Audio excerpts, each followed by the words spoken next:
It's marathon season, and just like our last couple of episodes, we are going to provide you with some jam packed value so you can make the most out of your marathon training. Welcome to this special episode on the Healthy Runner podcast, where we help you get stronger, run faster, and enjoy lifelong injury free running. Today, I am joined by myself, and my medal. This is the medal that I got yesterday. It is Medal Monday officially at the time of this recording. This was half marathon number 29, which was really my tune-up race for my marathon. And I just wanted to, first off, provide a little bit of kind of reflection from this half marathon. This was a training run as part of my marathon training for my second ever marathon. And it was an absolute joy to, number one, see so many of our Healthy Runner community members at this race. So just to give you a quick recap, and then we're going to get into your marathon questions, because I put out the call to action, and let me just tell you guys delivered. Like, literally, I still cannot get through my whole inbox of all the questions that you submitted. So I'm going to do my best to, like, rapid fire go through your marathon questions that you want answered in this episode. But real quick, just want to give a quick recap of the Surftown half marathon that was yesterday, which was right in Rhode Island, kind of the border of Connecticut. Yeah, I definitely learned a lot from this race. This was a 16 miles total that I did for the day. So kind of part of my long run for marathon training, 2 miles, nice, easy warm up. And then basically it was a long run with some spice, as Coach Lou would call it, right? So implemented my half marathon strategy in the middle, and then we did a nice little recovery jog at the end. It was a great day overall. In terms of kind of take home points for my training, like, I hit the goals of what I needed to do and to practice racing, right? So this is a tune-up race for the marathon, and we highly encourage most of our athletes who are running a marathon to do a tune-up race to practice everything that you are going to do on your marathon race day, in terms of like what you're going to wear, nutrition, fueling, electrolytes, right? Like, just being in the race setting. How do you prepare the day before? How do you prepare before your race? And then what do you do for recovery after? Like, all of those things are super important.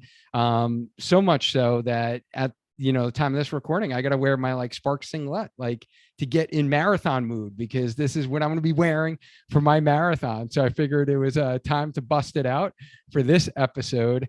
And as far as like the race itself, I was pretty happy about executing the proper strategy. We've talked about race strategy a lot before on this podcast, but I was able to hold back in the beginning, even so much so that Coach Lou said he was trying to, really hold back, because he's a lot faster than me, of course, and stay with me. But he started going too fast, and I was sticking with my strategy. I wasn't going to, like, follow him. And then he kept looking back, and he's like, wait, oh, he didn't realize he was going a little too fast. So I was really happy with kind of getting in a good rhythm early on in the race.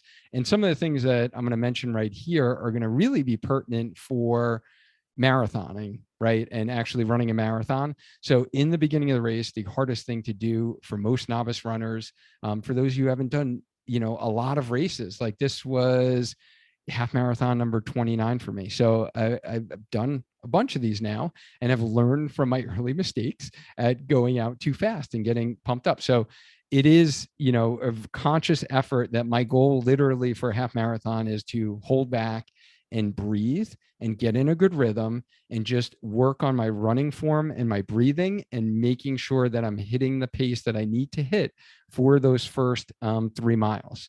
So I did that, goal met. And then the middle miles, that was really good, because a lot of times I tend to kind of, depending upon like a section of the race, I'll like drift from my goal pace. And I was really able to kind of keep those middle miles feeling relatively easy at my goal pace, and not overworking, being smart on the hills. There were lots of hills in Watch Hill portion of the race. And then there was a lot when we got to Weekapog at the end there, which was a little tough. A lot of up and downs. And it's like a little deceiving because this course, like literally, and I think Susanna, you had sent me a message about the course, how it, they advertise as like fast and flat. And yes, there are parts that are flat with a gradual incline, but then there are parts that are like up and down, and they're not like tiny little rolling hills. They're like pretty steep hills up and pretty steep hills down. So you definitely need some practice with running hills if you are to run this half marathon. But it is hard in those middle miles to sometimes, you really wipe yourself out going up those hills. So I was adjusting my pace based upon that, and then catching up on the downhill, not trying to break on the downhills. So I was kind of happy with that. And, the hardest part for me in this race was the mental game at the end. And we're going to get into that today because I got a lot of questions about that. So I'm going to talk specifics about that. So the end was tough. This was my first race in a while that I didn't get a negative split, which I really pride myself in trying to execute the perfect strategy. It was hard mentally, and the humidity just got me at the end. It was, dew point was about 63 degrees. It felt like 70 degrees. So it's, warm for a race when you're going out at race effort. And it got me those last 3 miles. I didn't have anything else. I was digging deep, trying to push as much as I could, and it really got the best of me. All in all, I didn't hit the time of my last half marathon, but keeping that in mind and the course itself, this was a course PR. So I did run this race last year at this time for the first time, and definitely did not have the wins that I had last year. So that was a benefit, but I was happy to shave off, 2 minutes and 10 seconds from last year's time. So I'll take that. And it really gave me the practice I needed during this marathon training cycle to be able to really see like, okay, Duane, like, what do you need to really work on before this marathon? And it is the end. And I know that. And it's the mental stuff that we're going to talk about, and how we really, when we get to the pain cave, how do we actually, respond to that? Another good thing that Coach Lou commented was like, I wasn't as wiped as last year. Like last year, I was really, really wiped at the end. And, I couldn't definitely not jog a mile after the race last year. So my recovery is pretty good today. Next day recovery, like I feel good, little muscle soreness, nothing like too crazy. So it's, T- 4 weeks out from my goal marathon, first time in 5 years at Hartford. So I'm looking forward to that. And I'm looking forward to kind of taking, some of the lessons that I learned from this half marathon. And, I just want to give a shout out to all the healthy runners who did amazing, like our coaching clients there. Susanna was there. Kim was there. Lou was there. We had Stephanie there, which was great to meet for the first time. And, Jean was there. So a lot of our coaching clients kind of crushed the half marathon. It was a fun event. Coach Lou was there. Shauna was there, friend of the show, who's been on multiple times, and she's done some of our Spark merch from Stiletto Running. So it was great to do my warm-up miles with her as well, and got to rock my Strong Mind, Strong Body, Just Keep Running tank top. And for those who have seen the tank tops that we've been kind of posting on, Instagram or on Facebook and the Spark Healthy Runner Instagram account, we're going to open up a new order within the next couple of weeks. So stay tuned for that. You guys will be able to get a little merch if you missed out on the last order. We will be doing a pre-order for this fall, and we'll have some new items besides a t-shirt. The Carbs Give Me Spark, if you believe that is your motto, that carbs give you sparks. I know it is my motto, and we'll definitely talk about that today.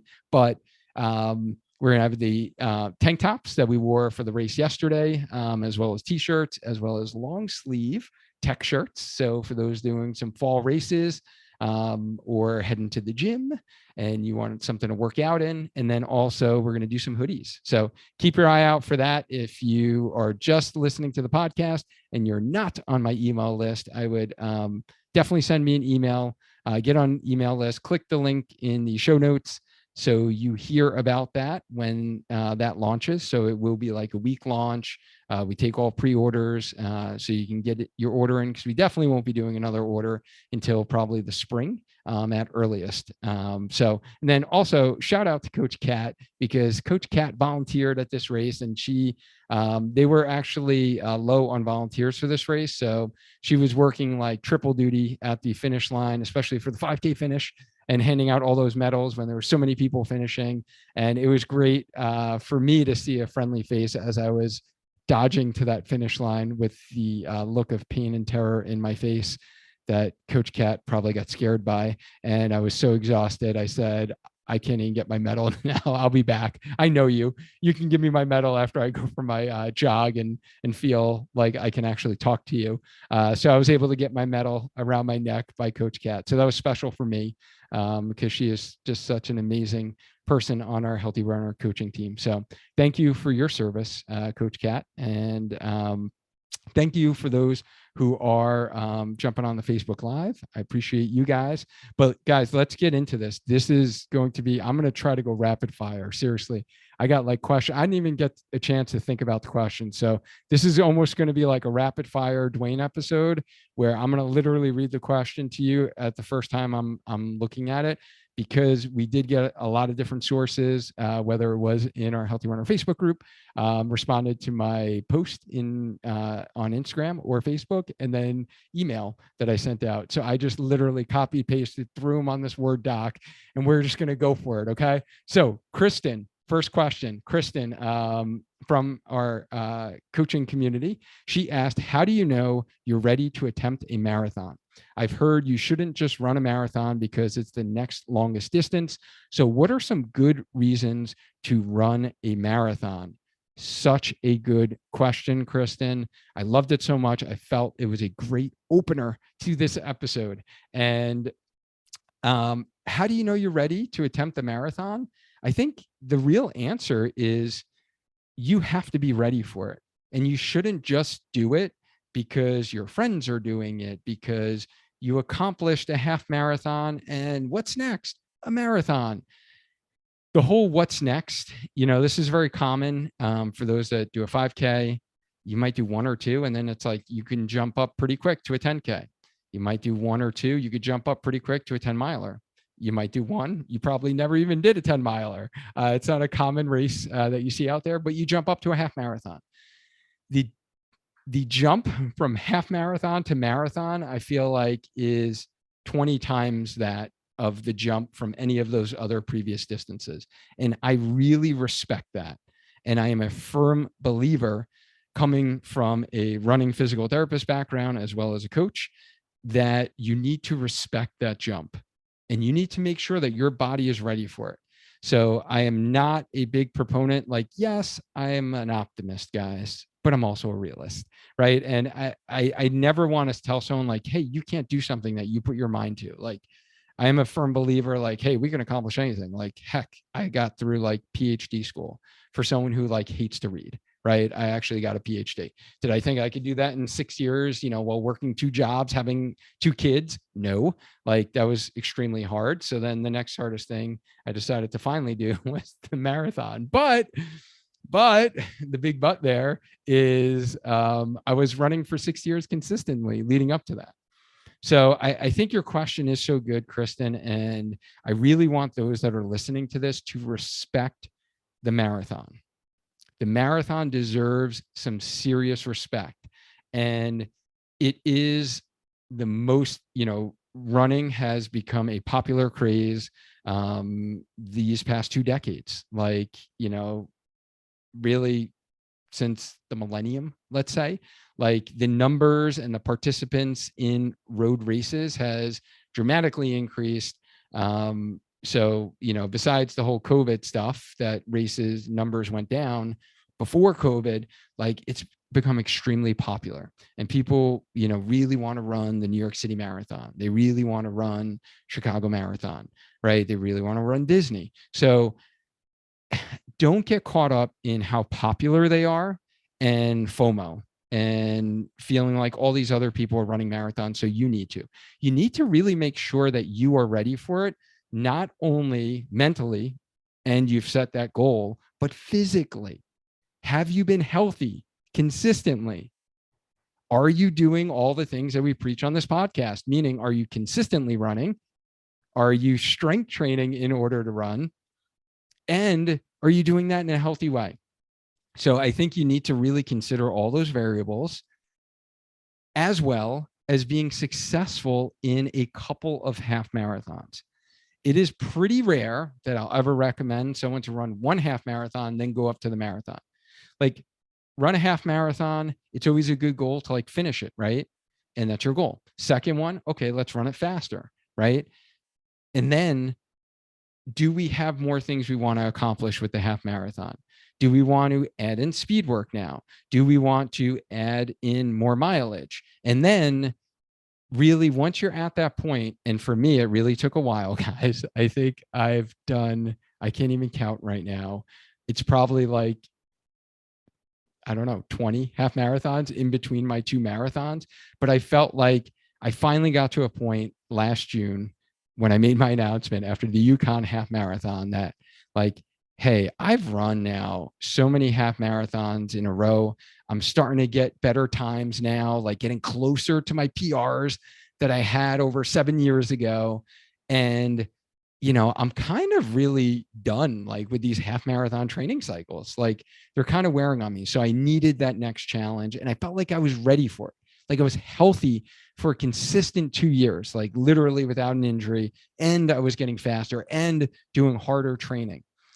So I know that's a long-winded answer to your question, Kristen, but it's so important. So I just wanted to open with that and stress that you need to be ready for the challenge. You need to respect the challenge, and you need to be ready physically, mentally, and health-wise. All right, next question. Holly, also from our program, who works with Coach Lou.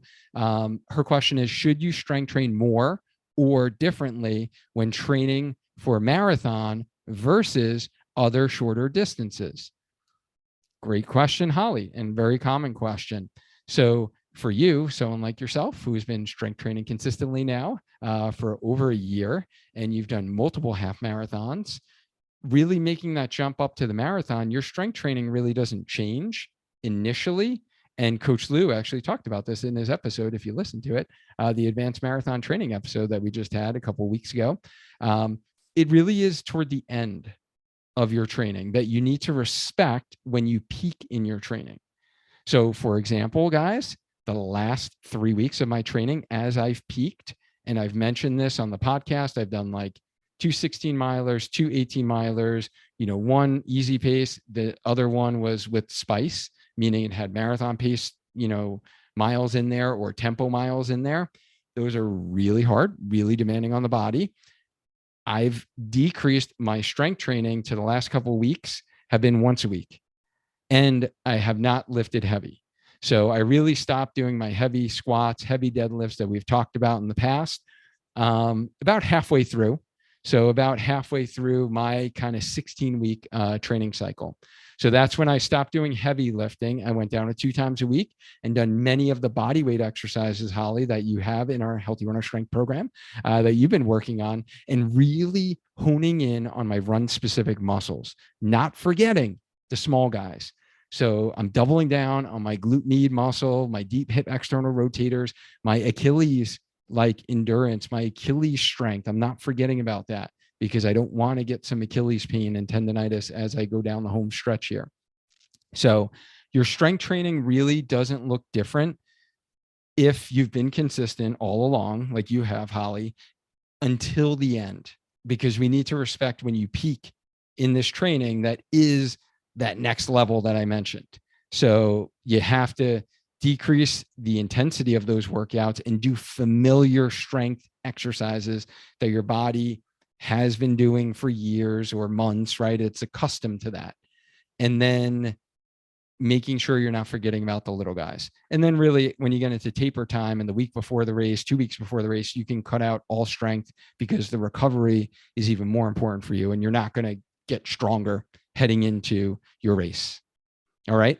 So next question we have is from Ray, who is also working with Coach Latoya in our program. She says that I know that marathon training is a huge time commitment. It's just huge in like all caps. But you're a busier guy than most people. I don't know if that's true. Like everyone's busy nowadays, I feel like, right? I find even training for a half marathon to be overwhelming at times. Any time management tips for those of us struggling to get it all done? So great question, Ray. And yeah, it is a huge time commitment. And this is something that I think will come out in someone else's question that they asked regarding my training. I guess it really all depends upon what is what are you doing prior to marathon training. So for Ray right now, you're training for the Hartford half marathon, right? So you're spending a lot of time commitment. The only difference, from what you're doing now is really just increasing your mileage a little bit than what you're doing now. And it's really the long runs that are going to take that big time commitment that you speak of. You have to respect, being prepared for the long run, fueling for the long run, getting up earlier, doing the long run, and then recovering after that long run. So that is the biggest time commitment that I've definitely personally noticed, the difference between this and half marathon training. But that being said, you have to just prioritize. Like, what do you need now? Like, you have to get on the long runs. You have to prioritize that. You have to make sure you get weekly miles in. So if you are doing more advanced training and you're doing speed work, like we talked about in the episode with Coach Lou, then, you're going to have to prioritize those quality days. So there are definitely days in my schedule that I've shifted my easy runs, modified easy runs, because they're not going to be the huge game changer for me, right? It's really going to be those long runs. It's going to be my weekly volume and then those quality runs. So whether it is a tempo run, whether it is intervals that I'm doing for that week. So hopefully that answers your question. But it is really like prioritizing your time and not wasting time on things that don't make a huge difference. So, one thing, for example, that many runners, I guess a common, misconception is like they need to like stretch a lot. Like I would definitely not prioritize stretching after your runs. I would prioritize strength training before I did that. I would prioritize mobility and warming up my tissues prior to the end of the run stretching. Like if I'm being honest with you guys, because you mentioned time's a factor, Ray, it is a factor in my life. I probably statically stretch after a run maybe twice a week, 3 times a week if I'm lucky, for like 10 minutes. Like that's all I do for static stretching. But every day I'm on my foam roller before my runs to warm my tissues up, feel loose. I'm loosening up my hips, loosening up my lower back, doing my mobility every single day. So hopefully that provides some help. And obviously, if you have questions on how to prioritize your time, to reach out to Coach Latoya, right? That's what we do in our program is, really make you focus or guide you really in focusing what do you need to focus on and get that clarity. So great question. Next question comes from Diane R, who sent an email. So she says, hi, Duane, here's a question. What weekly mileage is required for marathon training? How do you avoid burnout from doing so much mileage? So easy question, easy answer for you, Diane, is really cycle your training. That prevents burnout. You have to think cycling your training throughout your calendar year. And I did a whole episode on that. Episode 50 on the podcast is training cycles for running. And what I will do is any references that I drop, I'm going to be such a good sport for my Healthy Runner Live community because there's some new guys that are probably here and never have heard these previous episodes. But I did a whole deep dive on how to cycle your training. To answer your question, as far as miles go, weekly mileage, it's definitely going to depend. I'm going to be saying that a lot tonight, by the way. If you're a beginner runner and you're running your first marathon, I would say anywhere from 18 to 25 miles is enough for a beginner marathoner to do it healthy and not get an overuse injury. For more, and then, there's a spectrum, obviously. If you're more advanced and let's say you're going for a BQ, you're trying to qualify for Boston, you're probably in that mid 3-hour range or below, then you're at 40 plus miles per week.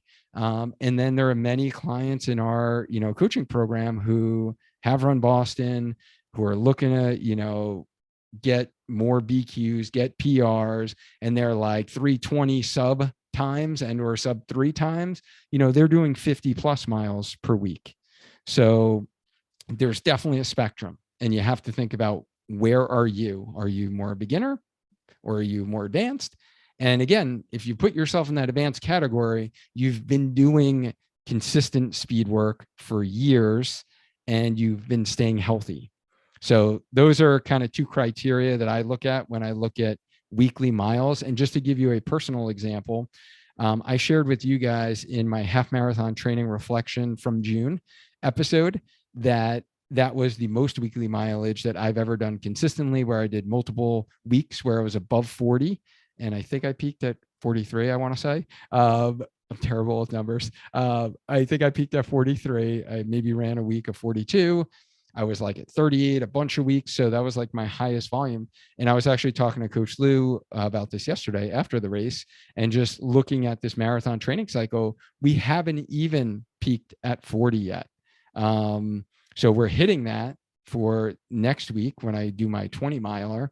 But because of the variables that we've increased the rigor in those long runs with spice and speed work, we've prioritized that over weekly mileage.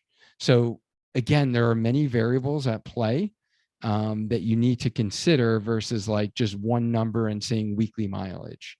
So think about that. And if you're not doing speed work, then yes, it is a pretty, safe bet to say, hey, if I've done 1 or 2 marathons and I was in the low 20s and I'm looking to improve my performance at my 3rd or 4th marathon, then I'm going to build up my foundation before I really start marathon training. I'm doing my air quotes here for those listening on the podcast. Then you want to actually build up that weekly mileage, and that will make a huge improvement for you. But again, if you're like adding in speed work that you've never done before, then you can't add in all of that speed work as well as build the weekly volume as well. So Diane, hopefully that answers your question. Thank you so much for responding to the email call to action. Dan, the man from our coaching program, who's working with Coach Kat, says, greetings from Edinburgh, Scotland today. That is amazing. And I can't believe you're over there during this time period after the Queen's passing. So I'm sure that you did not plan that when you planned your trip, but hopefully you're enjoying your time over there. So Dan asked, for someone who has yet to start training for a marathon, what is the best way to prep in the off season to be ready for marathon training in the spring? So for example, should I just try to increase my weekly mileage slowly? Should all the runs be easy runs versus mixing in some workouts? How many days per week should we be doing running specific strength training? And any other tips to help prepare? Okay, Dan. Yeah. So great questions that you pose here. The big reference that I'm going to really drop for you, and I'm not sure if you've listened to this one yet. I know you've been listening to the podcast for a while, but it was actually the first episode of 2022 that I did, which was episode 105. What is base training in running?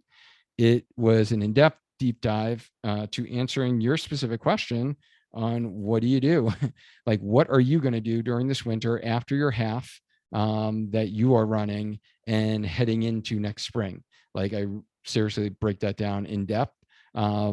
So to kind of quickly answer your question is, if you are doing speed work right now, which I believe you are, then you are going to keep a little bit of that, but it's not intense speed work during that base training phase. So usually we will definitely keep some strides in there, as well as some tempo miles during that base training phase. But yes, you're right in that you want to think about increasing your weekly volume and your mileage. That should be the main focus for you heading into next spring.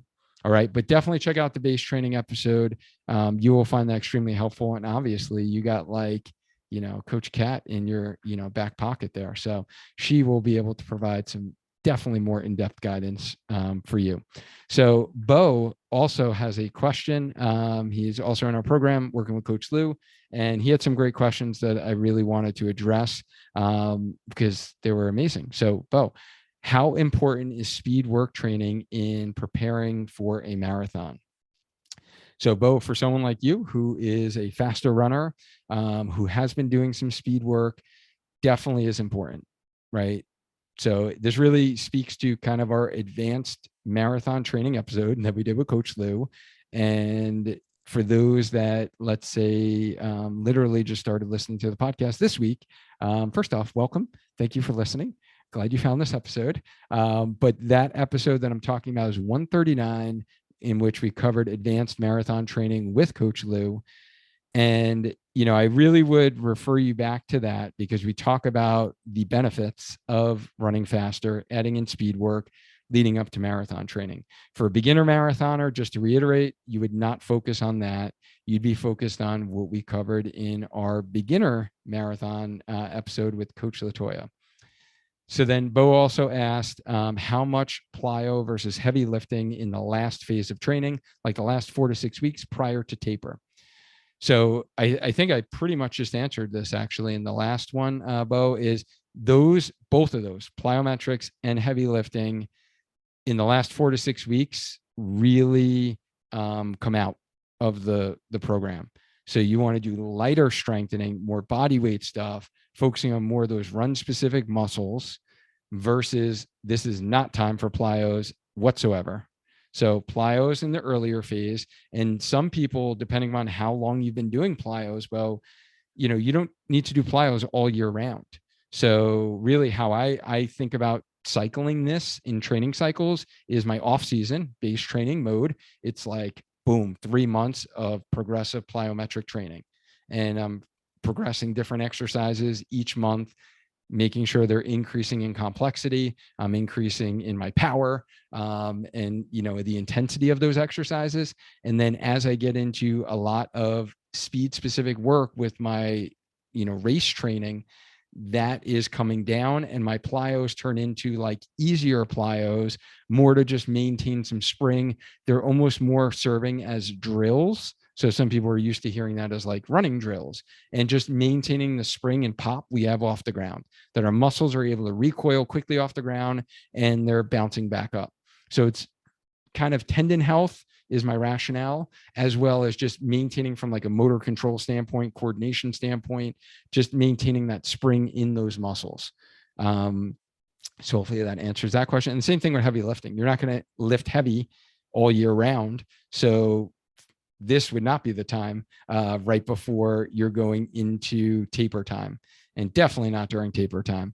So then how do these answers change for masters athletes versus younger athletes? Oh, awesome. I'm so glad that you brought that up, because definitely for the masters athlete. So masters, again, I always find this term very comical, because it's like, oh, if you're over 40 years old, you're a master athlete. You're like, what are you a master at? Like, age, wisdom. But it makes us sound special, I guess, versus just saying you're an older athlete, or I like to say middle-aged, right? So anyone 40s, 50s, 60s, you guys are middle-aged. Let's be honest.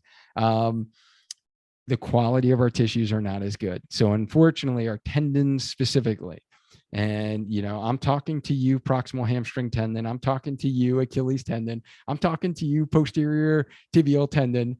Those are like the 3 common culprits, running injury wise, that we see a lot. They're not as healthy, pliable than when we're younger. So the things you can get away with when you're younger are not the same things that you can get away with as a masters, there's those air quotes again, runners that we are, most of us that are listening to this episode. So you have to be particular with what you're doing to avoid those injuries. So it's even more important during the 40s, 50s, and 60-year-old marathon runner, that we're not overloading tissues too much and doing plyos, heavy lifting, and peaking in our marathon training all at the same time. All right. So next question, Lang from our Spark Healthy Runner email list asked the question why people hit the wall at 30 kilometers. And I'm going to extrapolate that to us that, do miles. I know 30 kilometers is almost 19 miles, but I think most people probably refer to it as like the 20-mile wall. So why do we hit the wall? There's many reasons.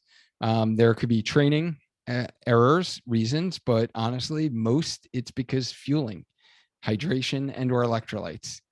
That's the most common. You just run out of energy. Like you do not have enough fuel on board. That was, the reason I hit the wall in my first marathon that I've talked about tremendously and cramped every muscle in my lower extremities on both sides. Because I was certainly not fueled enough. I certainly went out too fast, and I certainly didn't know anything about salt tabs and or replacing, electrolytes properly before then. So yeah, that's why most people hit the wall. And then obviously, if you're not trained properly, meaning you haven't consistently ran, you haven't gotten those long runs done, that's the reason. And then, also another question that was asked by Lang is the marathon a healthy sport, physically or mentally? So such great questions. Honestly, all these questions that I got were like fire. And this is such a good question because is the marathon healthy? We can literally have a panel debate, I'm sure, with a bunch of experts up here to debate whether or not it is healthy physically and mentally. So let's go physically first. And I do have some of my colleagues who've done research in this area and have shown the physical, I'm going to use this loosely, I'm going to say damage that occurs from a marathon race to your musculoskeletal system, your muscles, as well as the kidneys. So there has been research that has shown that we are actually doing some damage to those areas. We don't know exactly how long it takes to recover, but that's why I want you to really respect the recovery process after a marathon, because your body needs to heal properly. So there is some damage that's done. Do we know if there's long-term damage? We don't exactly know, but I think it's something for us to keep in mind in terms of overtraining. And then physically, I would say someone who is a consistent runner, the physical benefits that you get, even if you're doing the marathon, are far greater than not. So I guess if you're an inconsistent marathon runner, I would say it's probably not great, healthy sport physically because you're inconsistent.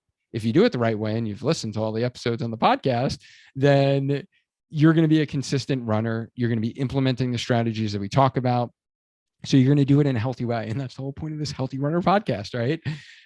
So I think that's one thing. And, just don't take it at face value of someone who's not running marathons or knows really much about health and stuff and say, marathons are unhealthy for you. Like, that's crazy. You shouldn't run 26.2 miles. Why should you run 4 hours, 5 hours, 6 hours, right? Like, that's nuts. Like, so bad for your body. Like, take the source for what it's worth. And then mentally, I think mentally it can be great for some. And then for some, it could not be great mentally. And we talked about that in a previous episode with Elizabeth Clore, who shared her story and her book, Boston Bound, how some people it can affect them negatively from a mental standpoint, meaning that's what they, revolve their lives around. They become super focused or they become too disappointed from not hitting specific goals. Right. And if you want to get like a Boston qualifying time and it's now overruled your whole life and it's affecting your personal relationships, it's affecting, right, how you feel about yourself, your self-worth. So then yes, mentally that would not be good. But for a lot of people, they gain a lot of confidence and it actually improves their confidence in other areas of their life, whether it's work, family life, right? All of those things.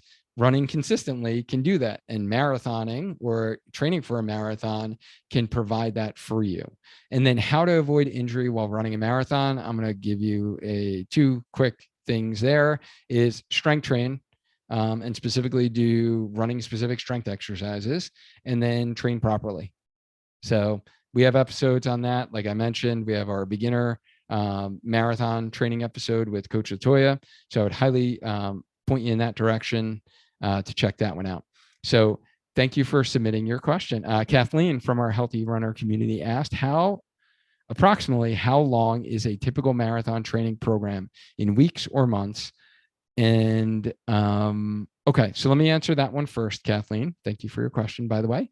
And typically, you're going to see most plans range from 16 to 24 weeks. It really depends. Again, of course, it depends, right? And it depends what you're doing before that. So we have many of our athletes that maybe came off of consistent base training, consistent half marathon training, maybe a 12-week half marathon training cycle, that are stretched out, so to speak, in their long runs. And they recover from that half marathon. And because they've run some 12 milers, they've run the half marathon, they can jump into marathon training and even do a condensed 12-week version. But in general, 16 weeks is usually the minimum. The longer the better, really, especially if you're working with a coach and getting some guidance on it and you're really building up. Then, think of 20, 24 weeks is going to be a safer option for you. What it really is going to matter too is how long can you be focused on training. I know some people get burnt out or it feels like too long that they're marathon training. But again, I want you to reframe marathon training as being different from what you normally do. And that was the big thing for me during this training cycle, is that, hey, it's not a whole lot different than what I've been doing for years now, because I've been consistently running, consistently strength training, consistently recovering. So I want you guys to think about that as you're listening to this episode, is, kind of reframing how we look at marathon training. And then Kathleen also asked, any recommendations for marathons that have longer course times or for more accommodating to slower runners? So great question, Kathleen. And I actually, this was one question that I actually looked up. This is the only question I actually looked up, because yours was the first question I saw. And then I realized I didn't have time to look up all the questions that I didn't know. But according to marathonguide.com, see, I'm citing my sources here, that the largest number of walkers at marathons, the top marathons that are walker friendly and have actually a large number of walkers, actually in the Honolulu Marathon, they have 7,000 walkers. And then also the LA Marathon has 4,000 walkers. So, right. So walking the marathon, you can do that and you can go to those marathons. But then there's looking at course times for marathons, right? Like, what's the cutoff? So those marathons that are friendly for keeping races longer and extend over an 8-hour time period. So definitely, right, this is going to fit into if you are a quote unquote slower runner, I'm going to say. So there is the Honolulu marathons on that list, the Green Bay Marathon in Wisconsin. So if you're a Packers fan, you can go there. Maui Marathon, like, who doesn't like Hawaii, man? They're like just calling us to go to Hawaii to run a marathon. What's known, Anchorage, Alaska. Hey, Brooke, out there in Alaska, the Mayor's Midnight Sun Marathon is also friendly. Another one in Hawaii. Oh my goodness, the Kona Marathon. And then the New York City Marathon's actually on this list. So Kathleen, very close to us, Connecticut, New York City Marathon, maybe one day. And then also the San Diego Marathon made that list. So those are a couple that would give you some ideas on those that are friendly for a longer course time. All right, let's get to the next question. Amanda K, who submitted this question via the actual Spark Healthy Runner Instagram story that I posted. So I love that you replied to my question that I posted in stories over the weekend. She says, hey, Duane, thanks so much for all the excellent content. I'm training for my first marathon and I'm really appreciated by all the knowledge and advice. Here's my question. Despite hearing over and over from you and other coaches that strength is imperative with capital letters, yes, it is. I'm really slacked on strength training this summer. So now that my weekly mileage is climbing, I'm starting to see the effects. I'm having achy hips and a whining hamstring. However, no injury yet. So that is a good thing, but we need to listen to your body, right? My marathon is in mid-November. Is it too late to add in new strength routine? If so, how do I do that when I'm already exhausted by all of these miles? Excellent question, Amanda. So first off, no judgment zone. You're not alone by any means. I'm sure there are going to be many runners who are in the exact same situation as you. So my answer to you is number one, we live and learn, right? So now you know the next time you are going to actually prioritize strength training, like we've talked about many times. Um, but the answer to your question is no, we are way too late in the game right now. And especially based upon what you reported, that you are starting to have some achy hips. Your hamstring is starting to feel a little whiny. So first, real quick tips for those things: achy hips. Are you doing hip mobility? Right, there's some simple hip circles that you can add into your weekly routine. There's some great hip stretches that we give all of our clients, and like hip mobility drills before you run that will activate your glutes, which will be protective. Doesn't take a lot of time. I don't have the link offhand right now, but if you send me a DM in Instagram, I will literally shoot you the link to that video on how to loosen up your hips before your runs. And then also hamstring wise, like make sure you're foam rolling that hamstring, and then make sure you're doing some type of hamstring specific strengthening. So a couple of my favorites are a single leg bridge with a slow lowering. That's very protective for the hamstring. If you're not doing like literally zero strength right now, I would only give you that. If you're doing some strength, you're kind of familiar, I would go, my next one would be my triple threat exercise for the hamstring muscles, which is more lower impact. It's not standing, it's using the physio ball. That would be my recommendation there. But the one thing that I want you to do is to not add in a full strength program like we have our Healthy Runner Strength program, or like that our clients go through in our coaching program, but is to add in 5 simple exercises you can do before you run that are going to really target your running specific hip muscles, which remember are the protective muscles we have as runners. So that I created I think it's a pretty good, it's definitely right now, guys. It is my most proud accomplishment from an exercise video standpoint. So this was released a couple months ago. I don't know if you saw it, but if you go into YouTube and just search 5 simple mini band exercises, go to Spark Healthy Runner YouTube channel, you will see it. I'm sure I've pinned it to like the must see playlist or like our best content playlist. But if you just Google search 5 simple mini band exercises for running, it will definitely come up. Or I can shoot you the link if you send me a DM in Instagram as well. I would do that. Don't do a full strength program. Just do those exercises twice a week. That is going to be helpful for you at this juncture. And it's not going to overload your tissues too much, but it's going to give you those little guys that you need during this part of the training. So hopefully that's helpful for you.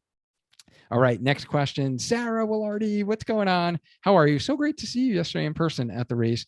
Sarah is one of our local running friends here in Connecticut. She's a very accomplished runner, run many Boston marathons. And she has a question for me personally. So her question is, what has been the most challenging thing for you this training cycle? And what has been the most fun? Ooh, I like this. Okay, so what has been the most challenging thing for you this training cycle? Definitely, I would say, well, definitely the most challenging thing, honestly, was those long runs with Spice. So the 16 miler that I did with, it was 3 sets of marathon pace, 3 miles, repeated that 3 times at marathon pace with an easy mile in between for the 16 miler. And then the 18 miler was 8 easy, 8 at marathon pace, 1 at tempo pace, and then 1 easy. That by far was the hardest thing by far. Otherwise, honestly, everything else, because of what I mentioned before, I'm actually really surprised it's not that much harder than what I was already doing for, I guess you would call it, advanced half marathon training. So hopefully that provides some hope for those who have been like working at the half marathon for a while and you've been doing speed work. It's not that much of a huge jump if you've been kind of where I was. It really isn't. And I'm actually surprised that it hasn't been as challenging as I thought it was, or that it was the first time I did it 5 years ago, because I wasn't training properly, as I've learned over these 140 episodes on the podcast and all the experts that we've had on the show. And then, just learning more about running. Like, I'm a student of the game, right? I'm a lifelong learner. So I'm learning each and every week, just like all of you are. And what has been the most fun? I would say the most fun has been the speed work stuff, for me, and just these long runs with Spice. Definitely, they were the most challenging. Now they're the most fun. I guess the most fun, just from a challenge standpoint. I would say that's been the most fun, and I guess it's been fun that it hasn't been hard and I don't feel like my body's breaking down. Right. So, like, that's fun for me to be like, whoa, this isn't, if you do it right, like the strategies we talk about, this doesn't have to be like, hey, you're driving your body into the ground and, you're like dragging into taper time and you're just like, crossing your fingers. Hey, I'm going to get to that start line and feel everything is going to go well on race day. So I would say that's been the most fun. Like, obviously, yeah, fueling is fun.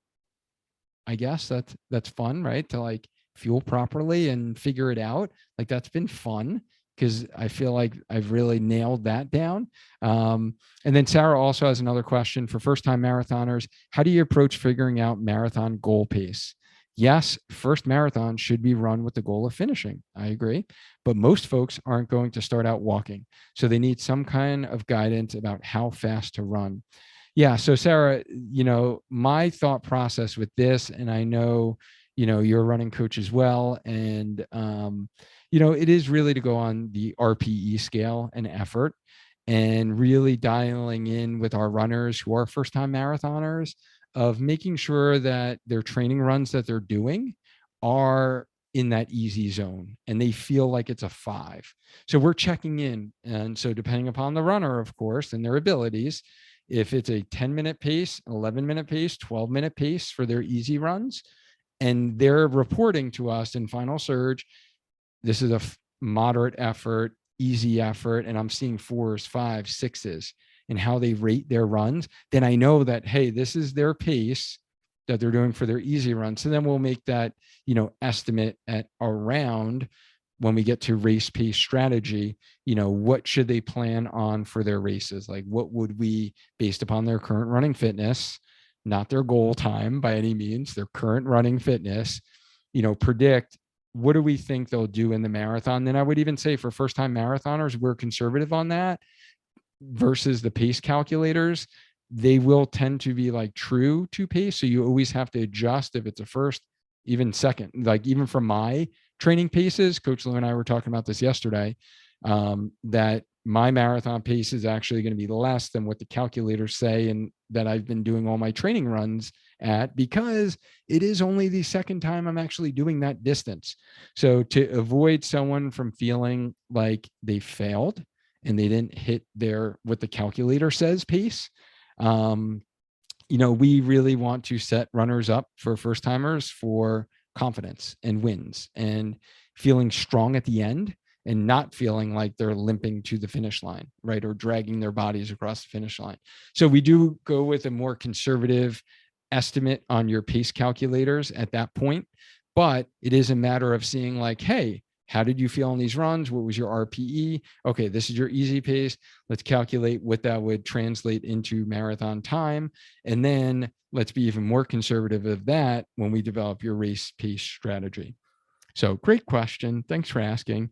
So next question we have is from Christy. Christy was a friend of the show. She's been on the podcast before. She actually shared her episode. If you guys remember, just because Christy, I continue to seriously get feedback on your episode that people listen to it and were inspired by your story on how you did run your first marathon, even though you had this bum knee and you've been told by others that you had a meniscal tear and orthopedics to not run, and you really were kind of lost, right? And you didn't think you could ever run a marathon. And we kind of shared your story on the podcast. But Christy says, so excited for you. I'll be cheering from you from Florida. Many of our previous episodes have such great info. So thank you very much. I'm glad they've been helpful for you. She'll be listening as she tapers very soon. She's 3 weeks away from her second marathon. Yes, let's go, Christy. But can you give your advice about how to best spend our taper time? Also, I love to know what your mantras are when the pain cave sets in. Okay, yes, this is very front of mind, considering I was using these mantras yesterday at the time of this recording during that half marathon that I mentioned earlier. So let's do the easy one first. Taper time. First off, if you haven't listened to it yet, Christy, definitely tune in to episode 91, in which Coach Latoya shared, why do we taper and how to taper. I believe I gave you that episode last year when you were training for your first marathon, but just in case someone else did not get that and needs to listen to that, definitely check out our What is Tapering episode. And how best to spend time. Like, Christy, think about all of the amazing things that you would love to do that you never have time for.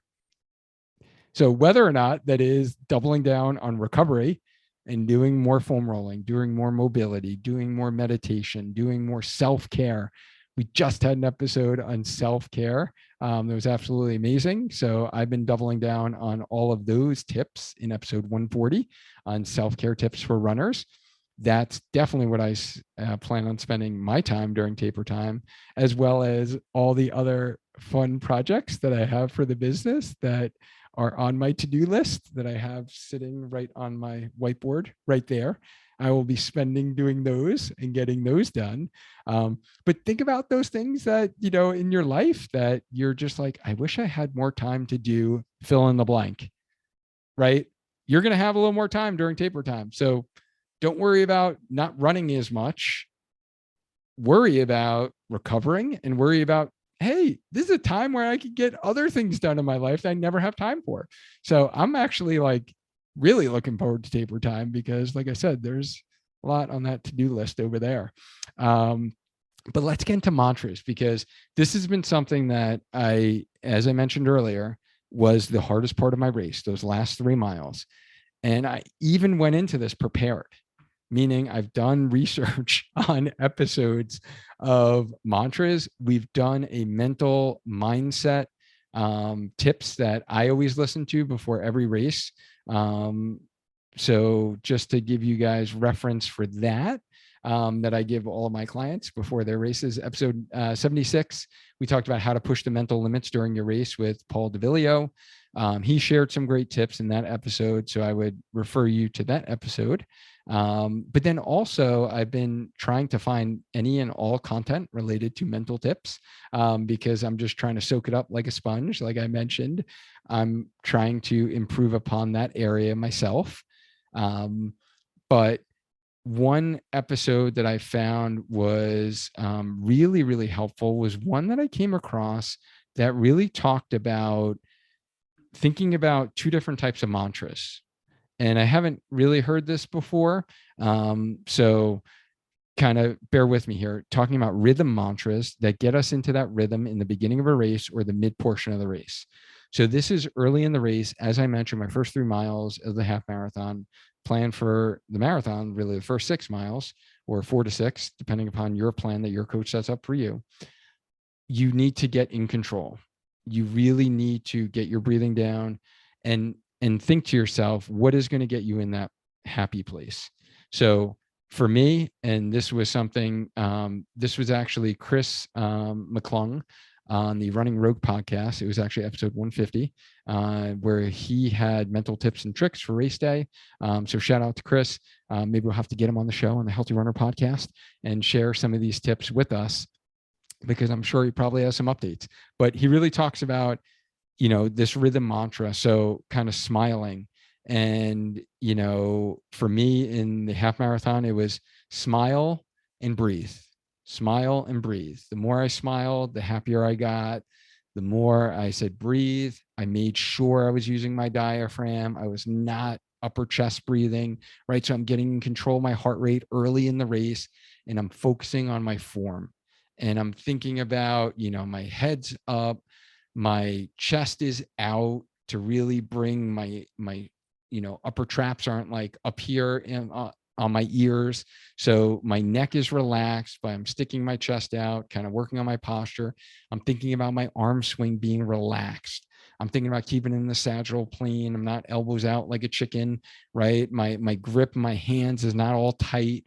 I'm thinking about, not too loose and floppy, but I'm thinking about talk about like holding a potato chip without like crunching it, right? My fingers are together. I'm just getting in a rhythm. So those are those rhythm mantras. So for me, it was like smile and breathe. Duane, smile and breathe. Like be smooth. Chris talked about that in his episodes, and I was like, oh, that's something that kind of relates. Yeah, smooth. Just be smooth. You just want to be easy and smooth in the beginning. And then for me in the middle miles, I like to think about our new kind of slogan here, and was on our actual our merch, was strong mind, strong body, just keep running, Duane. Or, I wanted to keep it like just strong mind, body, keep running, Duane. And I just put my name at the end, like just to remind myself. Like that was the middle miles for me. I'm still in control. It's a little long, so it doesn't work in the end of the race, because I've tried that before and your mind can't really think that many words. So I would recommend shorter, like one or two phrase stuff at the end. But it was just kind of in the middle miles for me. My mantra is like strong mind, body, just keep running. You got a strong mind, you got a strong body, just keep running. And then the other one, kind of toward that transition point of middle to end, when you're in like the severe pain cave, it's pain is temporary, pride is forever. And I got that one from Paul on the show in episode 76, was like pain is temporary, pride is forever. And again, that's a little long for when you are really in the pain cave, because I even have a tough time remembering it when I'm in that pain cave. It is hard. So now when you're in the pain cave, we'll call it like the fight mantras, as Chris referred to them as. And in our half marathon, race strategy, that's the last 3 miles. For our marathon race strategy, it's the last 6 miles. So you've gotten over 20, you're at 20, 21 miles. Now you got to fight, right? This is the end. This is when, if you have juice left, you're going to turn it on. If you've executed a good race strategy, you're properly trained heading into your race, you're healthy heading into your race, this is when you should be able to turn it on and get a negative split, where the second half of your race is actually faster than the first, right? How do you do that? This is where the fight mantras come through. One that resonated with me that Chris shared on his show was every second counts. I just kept telling myself that yesterday. Every second counts. Every time I wanted to walk, every second counts. Every second counts. That one resonated with me. It kind of worked pretty well, because I felt like I would have walked a little more than I needed to at the end. And then the counting exercise. So just distracting your mind at the end of that race when you're in the pain cave and just counting. Chris mentioned in the episode he counts to 30. I literally couldn't get past 10, because cognitively my brain couldn't process more than that. But it was just literally focusing on something and just staring at, something, whether it was someone in the distance and the road, whatever the case may be. And I was just like, get to 10, Duane. 1, 2, 3, as I'm breathing hard. So it's a little tough, because you're breathing hard at this point of the race and things are starting to break down, and you're just, trying to fight the demons and the voices in your head that's telling you to just stop running and just like, go slower. Like your brain's going to tell you to do that. So how do we overcome that? Counting may be helpful for you. All of these mantras, though, I must tell you, you need to prepare these in advance. You are not going to remember what I just said on race day if you don't practice it during your training. And when do you practice it during your training? Is during those harder quality sessions. So if you're not doing speed work, it's going to be during your long runs when your body is telling you to stop at 16 miles, telling you to stop at 18 miles. You're doubting the 20 miler. Use these strategies that I'm talking about. And then thinking about, and this is what I did actually in my journaling that I've started doing from our Self-Care for Runners episode. I've started journaling each evening and each morning. I start my morning with journaling now and I write it down. And so before my race this past weekend, I actually wrote down what are going to be my rhythm mantras, what are going to be my fight mantras, like what resonates with you. And these are the things that resonate with me, but like you need to think about what is going to resonate with you, like what's meaningful in your life, what's a phrase that just like, ignites that fire that's going to keep you going and running. So write those down, practice them, think about them, like mental imagery of you being at mile 24 and now your brain is telling you to stop running, slow down. How are you going to fight through that? What are you going to use for a mantra to get you through that? So hopefully that was helpful for you. This has been a topic, obviously you can see that I've been pretty passionate about myself and something that I know I need to continue to improve upon. So hopefully that's helpful for you, Christy. Thank you so much for reaching out and submitting your question. Great hearing from you. And let's get to Amy's question here she responded to my Facebook post. So thank you for responding, Amy. Always love hearing about what hitting the wall means, why it may happen, and how to avoid it. Also, what is working for you with proper race day marathon nutrition? So kind of repeat question, I believe, as far as hitting the wall, because we kind of went into that earlier. So check that out. But what has been working for me for proper race day marathon nutrition? It is all about everything that our registered dietitian, Brooke, talked about in our marathon nutrition podcast episode. So that was, for reference here, that was episode 137. And I've really embraced every single one of the principles that Brooke talked about. And the thing that's working for me is fueling, is actually fueling before my runs, even my weekday runs, even my shorter runs, fueling before my short runs with strength training. So before I go to the gym, and then also the long runs, my go-to, and this is what you need to practice for your long runs, because this does change upon everyone. And remember, your long runs are you practicing what your race day nutrition will be. But for me, it's oatmeal. It's my UCAN almond butter in my oatmeal, adds a little taste to it, and it will give me a little bit of protein in there, and then also a banana. Like that's what I'll have 2.5, maybe even 3 hours before race time. Like that's what I did this weekend, or my long run. But I know it's tough for many of us to get up that early to fuel that far in advance. For me, I prefer to do a longer food fuel then, and then I do more of my drink fuel prior to my run. So there are a couple options out there. Some people use UCAN and they have a drink option. So they'll fuel with that, which basically allows you to start your race without having to fuel at mile 3 or 4, right? Because you already have some liquid fuel in calories on board that you can take a half hour to an hour before your race. So that's helpful. And then, as far as your gels, there's so many out there. Again, you really need to decide upon what you're going to use, practice with it. For me personally, it's been working for me. I use UCAN Edge as far as fueling. And then I also alternate in some Crank Sports e-fuel. So that is a different carb in there that is more of a longer acting carb, has some more electrolytes in it. So I like to use kind of alternate between the two forms of getting more of like a complete profile of my carb fuel. Again, you need to practice. And, that's really the nutrition strategies that have worked for me. And that's what I've used for all my long runs, as well as my half marathon races. And then I will be using on my marathon race day. And yeah, I think that probably answers your question. So let's go to the next question. John Myers, what's going on? How are you? John is the race director for the Apple Harvest Road Race here locally in Southington, Connecticut. And John asked, do you plan to count down miles in your head as you pass by mile markers? Do you break down the course into parts? So example, 5Ks by getting to, 5, 10, 15, 20 miles, etc. Or do you think that when you get to the mile markers like 20, you say to yourself, I got this. All I need to do is, a 10K training run or 6.2 training run.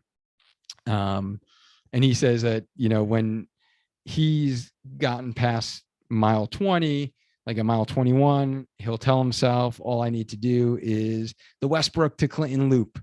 Right. So yeah, John, I do the same thing. And when he gets to mile 23, he'll try to lock in which is 3-mile beach run. And yeah, I do the same exact thing, John, is number one, break it down to parts. I'm not a person who likes to count down the miles. Again, I think that is a strategy that may work for a first-time marathoner, especially if, it's been a big mental challenge for you as a first-timer to be like, oh my goodness, I can't run 20. I definitely can't run 21 because I've never done that in training. I can't run 22. That might be motivation for you. For most of our clients in our program, John, our coaching clients, we do like to break the race down in thirds. And that's kind of in our race day blueprint in terms of race strategy. So for the marathon specifically, you're approximately breaking it down. Again, it does depend upon the course. So for like Boston, for example, Coach Lou had recommended a slightly different strategy for Boston because of where the hills are in the miles. But I will say, generally speaking, if we don't take into account a specific course in mind on when it is really hard with the hills, or if it really starts like all downhill, or generally speaking, for a marathon, you want to think like the first 6 miles, 5 to 6 miles is your slowest miles, and kind of chunking it into 3 parts. So for me, I know my strategy for the marathon is going to be those first 5 or 6 miles. I'm going to be easy mode, getting my rhythm, right? Getting my breathing down, in control, holding back, making sure I'm checking that I'm not going too fast, because that's the biggest mistake, right? We all make those middle miles. It's going to be long. It's out there for a while. Miles approximately 7 to 20. You're going to be out there for a while. Like, hey, we're just getting in a rhythm. We're keeping it controlled. We're going at goal pace at this point of the run. And you're just thinking, hey, I'm out here for a while. Like, let's have some good playlists going. Like, let's think about what we're going to be thinking about during all those long miles. And then, as you say, John, yeah, the last part, it's the race starts at mile 20, right? You've earned the right to race at that point. The race has begun. You only got a 10K. Like, hey, like I'm going to do a 10K. And then I do the same thing as far as my landmarks go. It's like, I know exactly what's like 6 miles from my house. So, okay, I want to be, it's like running from, this point, it's pretty much the Hamden Cheshire line for me. I'm going to be running from there back home. Like all you got to do is get home, Duane, just run home and you're running to the finish line. And then when I get to the 3-mile mark, it's like, there's a McDonald's on Route 10. It's like, hey, it's like running from McDonald's back home, Duane.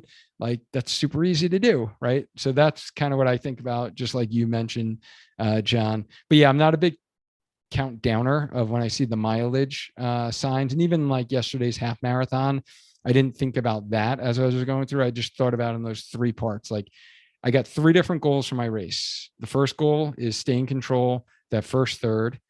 Then we got the middle portion, which is going to be the longest portion, and just stay in control, stay disciplined. Don't do anything too crazy. Get through it mentally because it's the longest part of the race.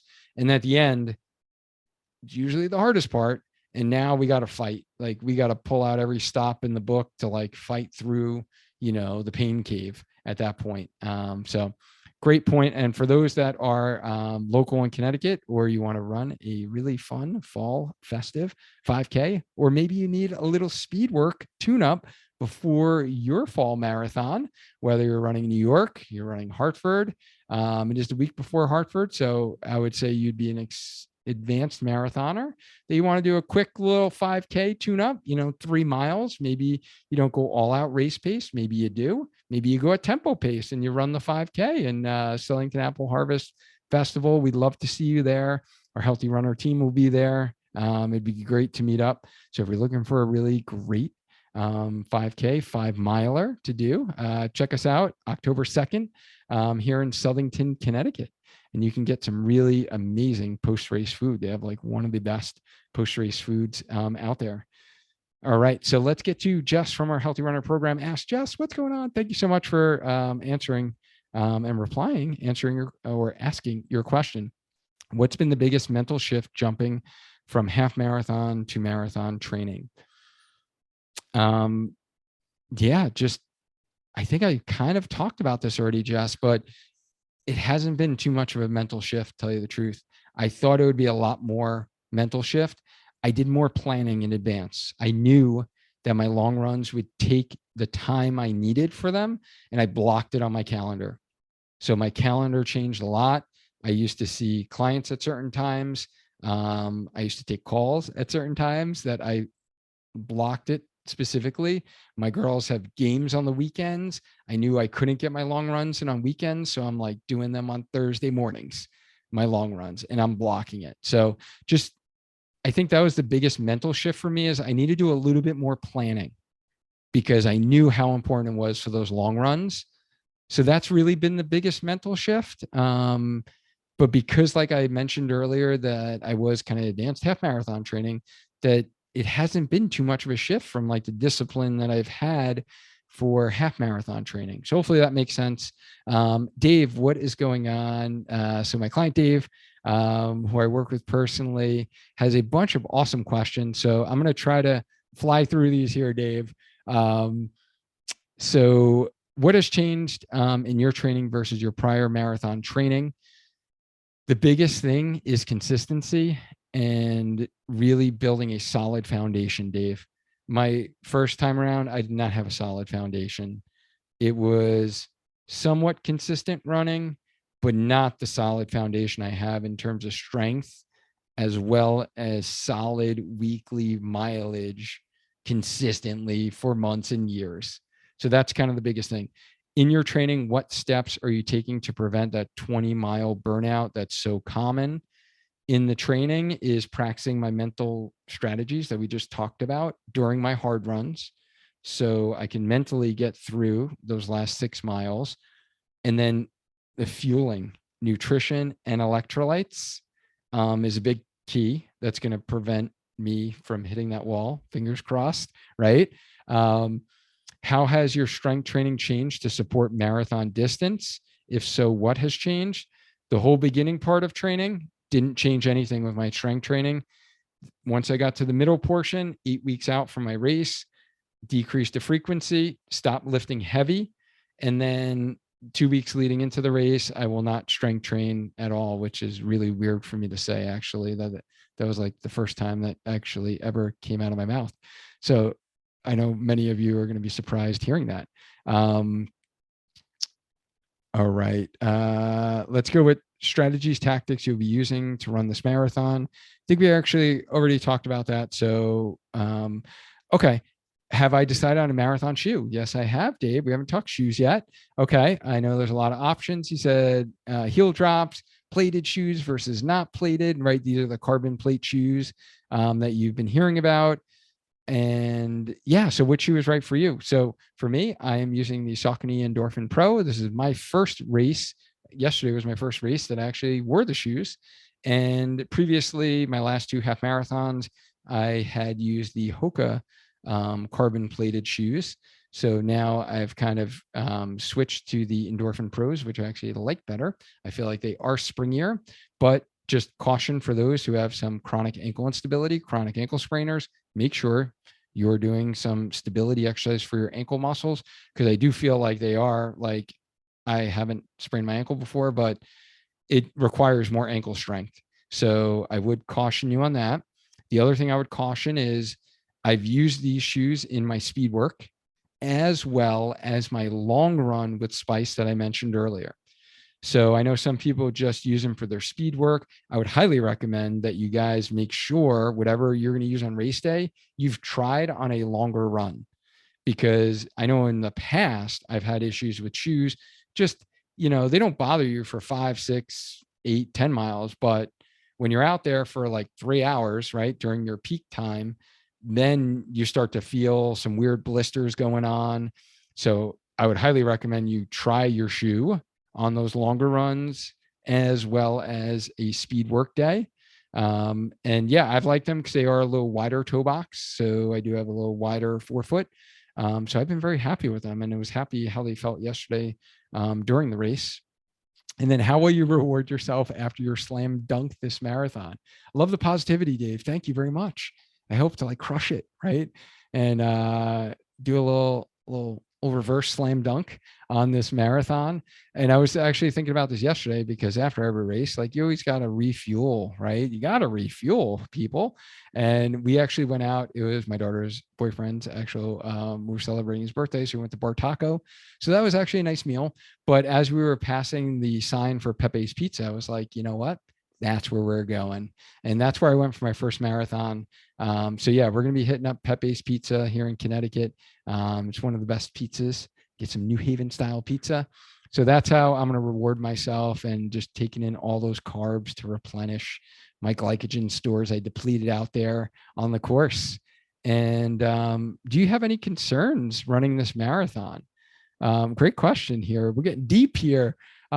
No concerns except for those last 6 miles, as I mentioned earlier, and just knowing that that was, if I had to pick apart, I'm pretty critical on myself. If I had to pick apart like thing I can improve upon on yesterday's race, it was the last 3 miles. I wish I could have even fought harder and managed to increase my speed. So when my brain's telling me to slow down, like, that's my only concern.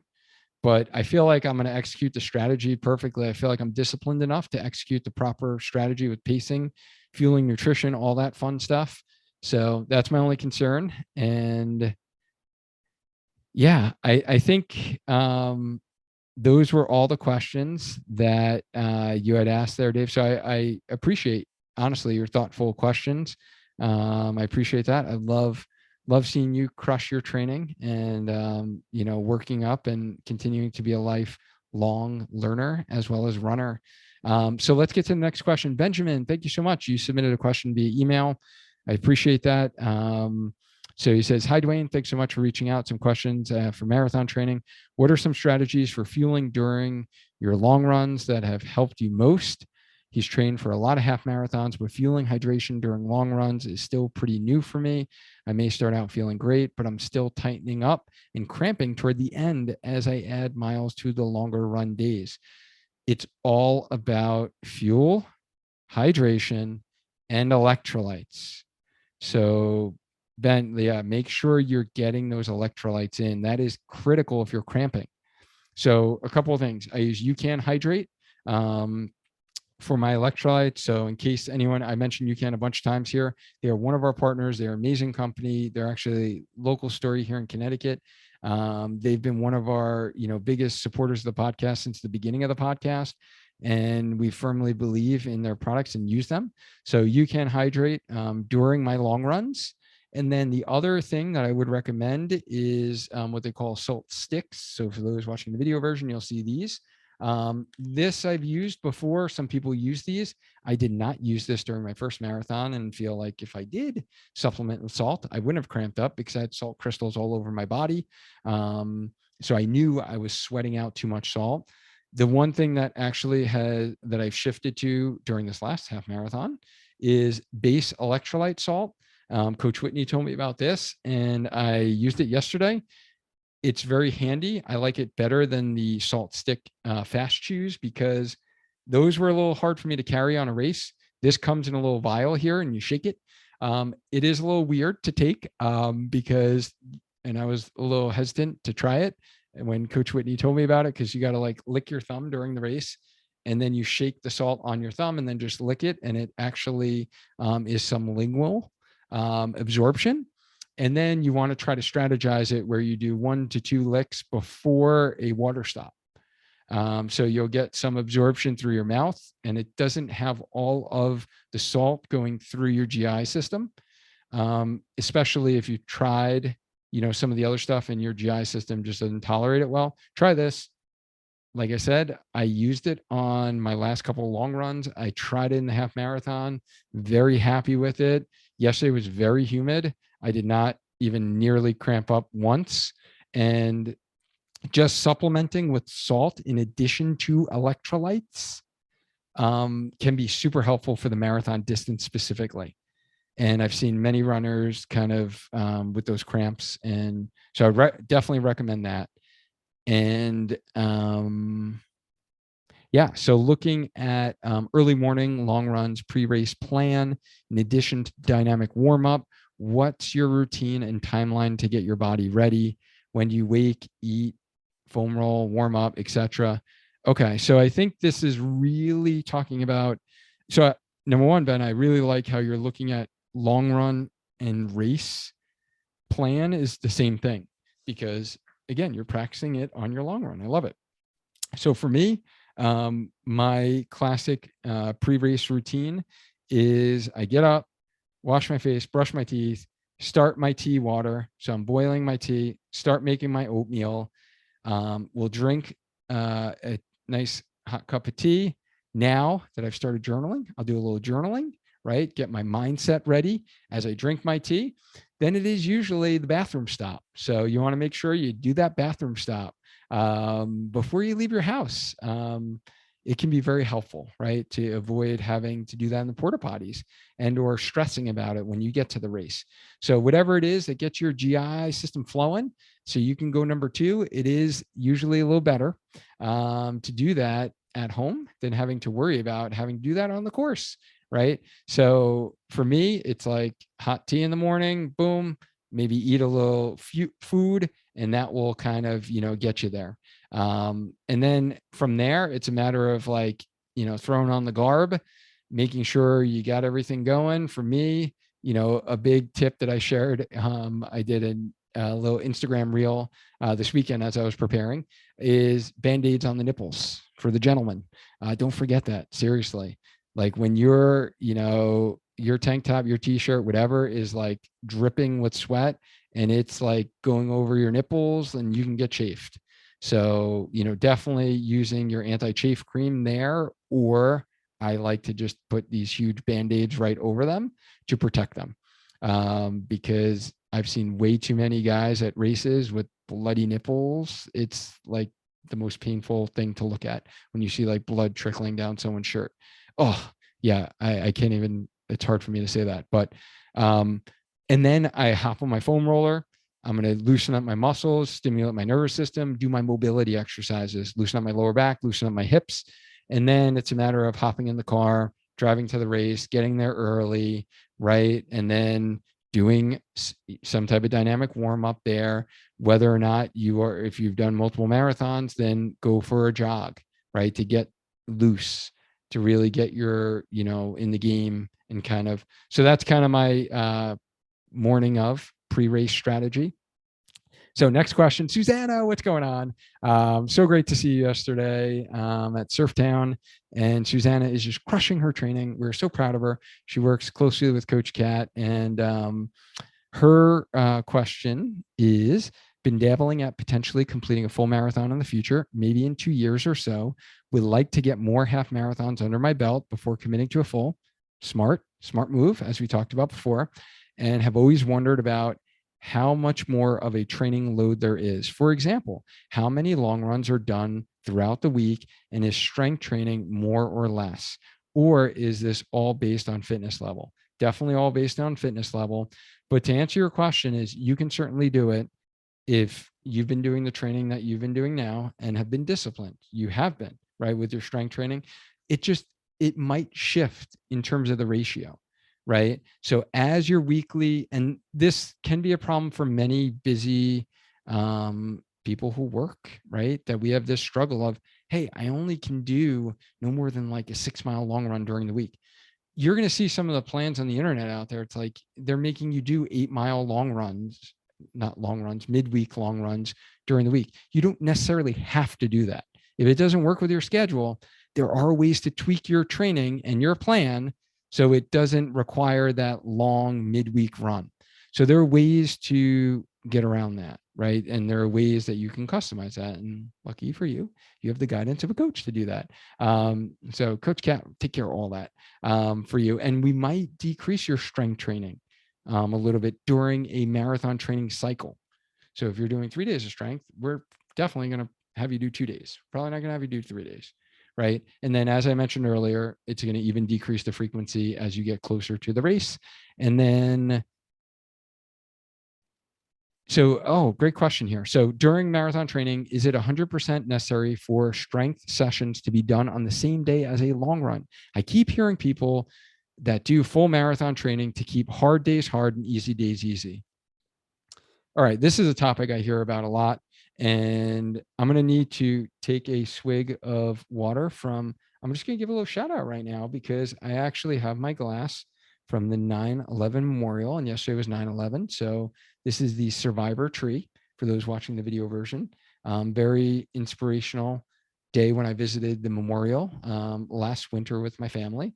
So in remembrance of the 21st anniversary is one of the definitely most tragic days that I've ever lived through. Give a little remembrance and to everyone who, all the brave people, honestly, 9/11 and, everyone who responded to that day. But in kind of answering your question, Susanna, I'm a big, big proponent of doing your strength days on your easier run days for beginner, intermediate, even advanced runners. So can I tell you a secret? We've kind of mentioned I'm doing advanced marathon training. I do my strength days on easy run still because I cannot do a track workout and then hit the gym after that. Number one, time wise, I can't do it. Number two, I know physically I just won't be able to do it. And honestly, it is just so hard to like be dripping, sopping sweat from like a hard run day that you're doing intervals or tempo, and then like have to change everything for the gym. And sometimes even my easy runs in the summertime, I wind up changing. But you just feel so much different after those hard run days. I can't even think about doing a workout, honestly. And I know some elites, faster runners, that's their motto and that's what they preach. And I've listened to many shows before that you'll hear podcasters talk about that. And I think they extrapolate their fitness to like novice runners as well. I would highly not recommend that a novice marathoner do that strategy, just because I do feel that that is way too much load in one day for the tissues. So that's my personal belief coming from a physical therapist standpoint, as well as someone who's even tried and dabbled in that a little bit. And I wouldn't recommend it for first time marathoners. Definitely wouldn't recommend, and don't worry about that strategy with like hard runs hard. Yes, recovery is important. And we need to make sure that those easy runs are even easier. Like that is what I'm more of a stickler on, is that those easy runs are super easy pace for recovery.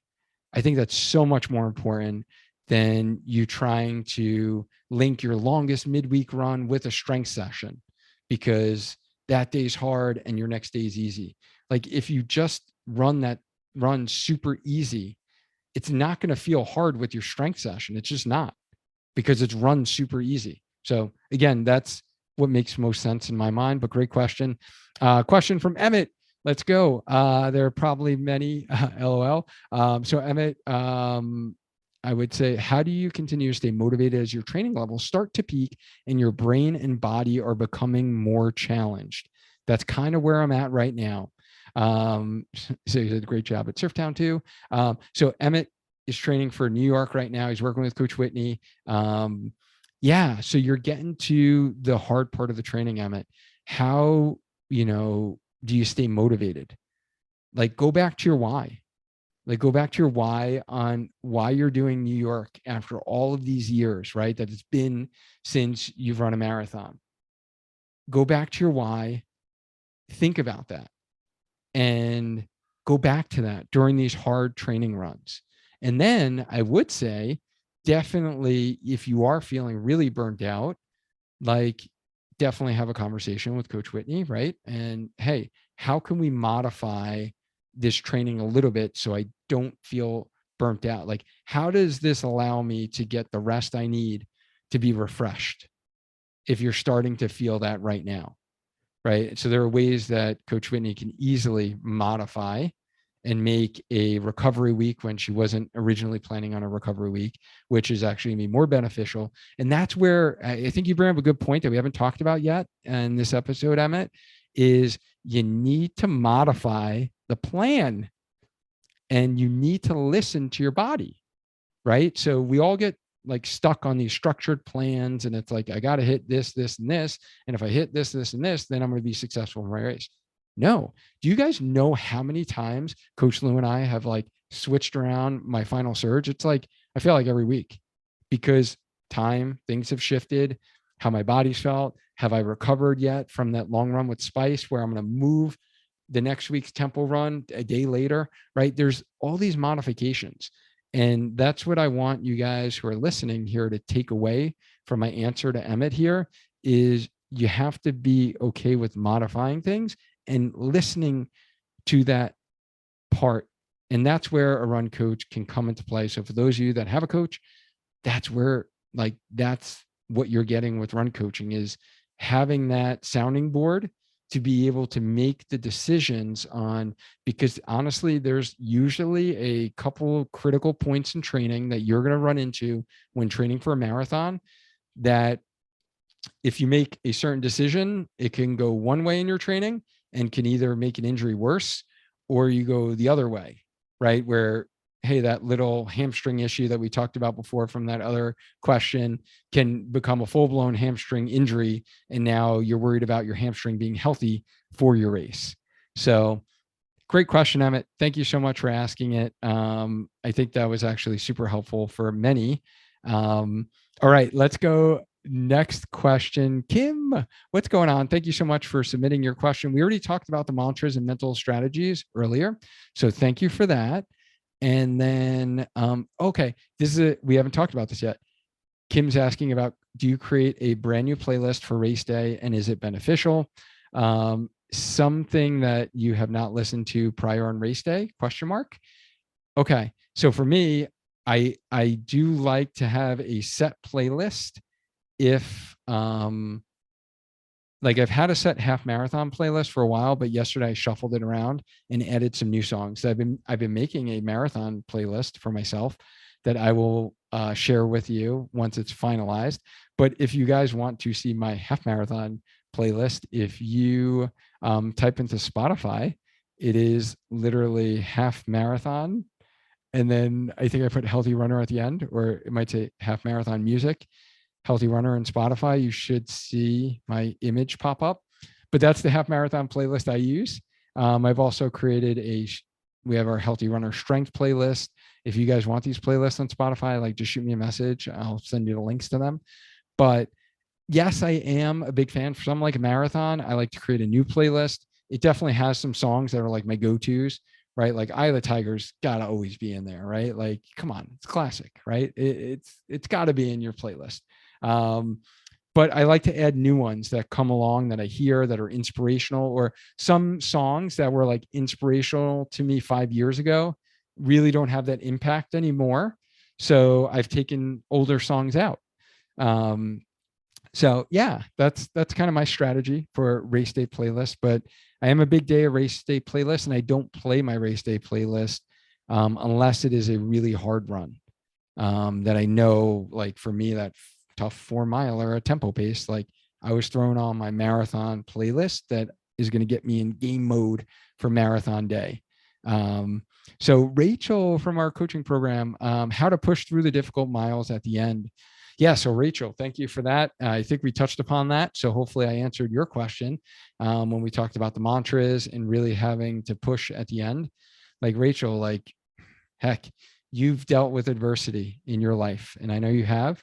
Think about that, right? So for like me too, right? Like yesterday, even like I was calling on my mom, I was calling on my angel, right? Like, hey mom, like push me through here, right? Like I was thinking about honestly all the people affected by 9/11. I was like, heck, like I'm out here suffering.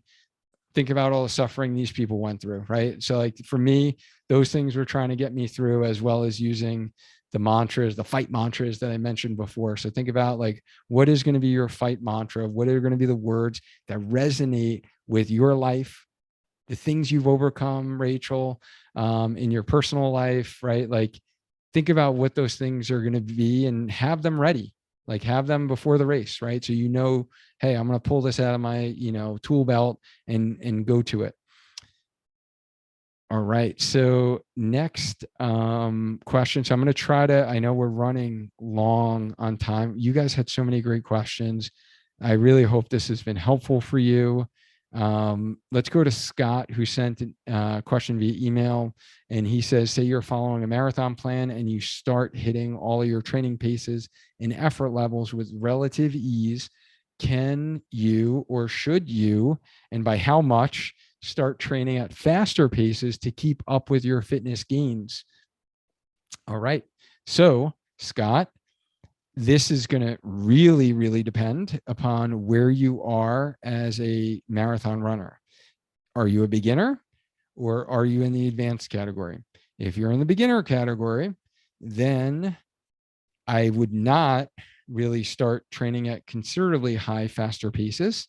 I would really go on the effort that I mentioned to Sarah's question earlier on RPE and how easy is it for you. As long as you're keeping it on the rating of perceived exertion at a 5 for those runs, if you're a beginner, let's say we're not doing speed work in your training, then yes, you can bump up those runs a little bit more in pace. But I don't want you to think about pace. You really shouldn't be thinking about pace too much when marathon training. Again, unless you're advanced marathon training, and now you're going to episode 139 with Coach Lou, as opposed to episode 134 with Coach Coach Latoya as a beginner. Now you're thinking about, okay, up in the ante on my speed work and adding in the strategies Coach Lou talked about.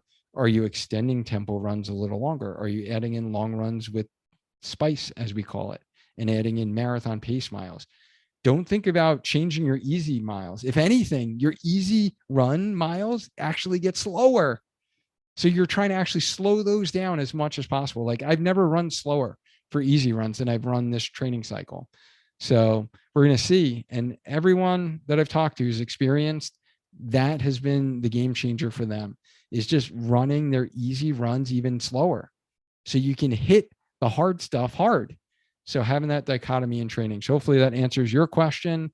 And we already talked tapering before. So Arthi, I think that answers your question. Oh, okay. But this is asking about, is a 4-week taper too long? I just hit my peak week in marathon training and experiencing some pretty rough tendonitis flare up in my feet. Okay. Would you start your taper now or try to get in one final mini build after letting the tendons heal a bit? So now you're kind of talking about an injury specific question. And wondering if you should jump into taper mode in order to allow the injury to heal. So first advice I can give you is, if it is an injury now, you're getting flare-ups of tendonitis, then you need to address that. That is first and foremost, because if you're not healthy, it doesn't matter what you do for taper or training, right? Get some guidance by a local practitioner or someone who is a running physio who can help you, virtually, to get guidance on what you should be doing for those tendons, because you need to address that. So that's first and foremost. And then depending upon how big the flare up is, are we talking a couple days, weeks, almost a month? That is going to dictate a lot too on where you're going with taper. So I wouldn't so much think of it as relating to the taper. I would guide your training based upon your injury and where you are in terms of pain levels, can you walk without pain, right? What are your pain levels when you run? What are your pain levels after you run? All of those variables that we do as running physical therapists, you need that guidance. That's what you need right now. Not so much, or am I doing a 4-week taper or a 3-week taper? Like, you need more guidance on the specific injury. So then Carolyn asked a question about training by mileage or training by time. Great question. It depends. I've heard, many marathon runners be successful with both of those strategies. So it really depends. Most trail runners prefer to go by time, and time on feet versus mileage. Some people get mentally, it's a limiting factor mentally by looking at the miles, and maybe time works better for them. So I would say, and then the other question you asked about walk run strategy for a marathon, we haven't talked about that. So Carolyn's asking, can you do a walk run strategy? And the answer is yes, absolutely. Like, I have many clients that I'm working with, just like you, who are doing a walk run strategy and running New York, right? So they're running a marathon. And for those that aren't familiar, the Galloway method is pretty much the gold standard in walk run strategies, but, maybe starting with a 1-to-1 ratio. But then I have some runners who are doing like a 2-minute run, 30-second walk. And there are many, many marathoners who have been very successful doing walk run. It's a great way to run your first marathon. So absolutely, that is a great strategy. And then I think, Gigi, thank you for submitting your question as well. Another client in our program that is training for New York herself and crushing your training. How much water and or electrolytes should a runner be consuming during a marathon? And how does it translate to cups? Most cups offered are half filled. I really wouldn't perseverate on the cups. It's going to really be hard for you to take in too much water. It really is. It's extremely rare. And we actually got another question before that I asked our registered dietitian, Brooke, on, because there was a specific question with regard to basically, can you take in too much electrolytes? And, it's going to be really hard in a marathon for you to take in too much water. That is going to be too hard. But you have to use the electrolytes as well, right? So I wouldn't be too concerned about that. In terms of the electrolytes, you want to go what is prescribed on there. So like, you're not going to take in too much electrolytes, which was another question that we got, was, can you take too much electrolytes? So follow, like I mentioned for basal, there's like 1 to 2 licks, right? Every mile. If you look at UCAN Hydrate, they're going to give you a recommendation. Whatever, Noon is another one that a lot of people use. Like, look what the recommendation is. You're not going to take, so much more than that. It's really hard for you to take what's on the course and that be too much for you. Like, it's almost virtually impossible. I would gather. I would go out on a limb and make that guess. So I would not be worried about that. The most critical thing is most people don't get enough. And you have to remember, it is really hard, especially if you're sweating a lot. You have to take in the fluids as well as the electrolytes. Let's go next quick question. I'm trying to go as rapid fire as possible. What's the biggest mistake novice runners make when doing a marathon? I would say not fueling, drinking, or taking enough electrolytes, and going out there too fast. So definitely going out there too fast. That's actually one of the mistakes that we just recorded an episode that's actually going to be the next episode if you're listening to this on the podcast, in episode 142 with Coach Claire Bartholic, the planted runner. That was one of her tips that she shared in top 10 marathon mistakes. So tune into that episode to get the other 9 common marathon mistakes. And let me try to get one more question in here. Try to think of, you guys really, really stepped up the game. I really, really appreciate it. So let's go to Claire. Let's get Claire. Here's my question about marathon training. I've been training for a marathon this fall and got COVID. Okay. Many people can relate, in August, right as I was supposed to be ramping up my long runs. This set me back a ways from where I was hoping to be. Can you talk about how to adjust training when things don't go as planned? And whether it is an illness or an injury or just life, okay, all of us deal with that. Do you have guidance about when to decide to go for it, even if you're not prepared as you want to be, versus scrapping the marathon altogether? All right. So this answer is going to depend on a couple of variables here, Claire. Is number one, you definitely need to adjust your training. So I kind of mentioned that before. We have to modify. If you get COVID, you have to modify your training. There's everyone in our program has gotten COVID while we've been working with them. We've modified their training. So you have to, and you have to go on feel. You have to, is your body ready? Like, is your heart rate not spiking anymore? So there's a bunch of different variables that you'll know, whether it's subjective report on how you feel during your runs, or whether the heart rate is still elevated than it used to be prior to getting COVID. And you need to make those adjustments and listen to your body. And it's okay that it's not going as you had planned. And in terms of like making the decision whether to go for it or not, it depends upon how far can you safely build up those long runs. So if you can run an 18 miler, you can definitely do the marathon. So that's really the minimum long run you need to get in. If it is anything less than that, it's going to be a highly, highly modified marathon, meaning you got to be okay with not any time goal whatsoever. You got to be okay with walking. You have to be okay with listening to your body during the race. So I'm not exactly sure if this is your first or if it's like your 10th marathon. So that variable plays a big role in this decision, right? And it's really a matter of adjusting your goal for the marathon than maybe what it was initially, and seeing, can I modify my training plan as is based upon where I am right now? Life happened, injury happened, illness. Or is it just not safe for me to run the marathon because I haven't trained properly? I haven't gotten up to 16, 18 miles. If you're running 14 miles, your longest run, and you're like, oh yeah, I'm going to do the marathon, I would say at that point, is it worth it? Honestly, why don't you just train right next time and, really do it the correct way?